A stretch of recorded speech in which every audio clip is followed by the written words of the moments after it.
చూడాలి. అరే!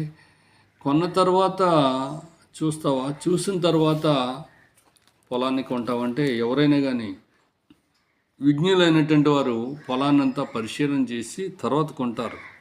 కానీ ఇక్కడ చూస్తే ఈ వ్యక్తి అంటున్నాడు, నేను పొలం కొనేస్తున్నాను, దాన్ని చూడాలి అంటున్నాడు.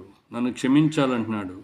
మరొకడు, నేను 5 జతల ఎడ్లను కొని ఉన్నాను, వాటిని పరీక్షింప వెళ్ళుచున్నాను. ఈ సమాధానం కూడా వెరైటీగా ఉంది. 5 జతల ఎడ్లను కొనేస్తున్నాడంట.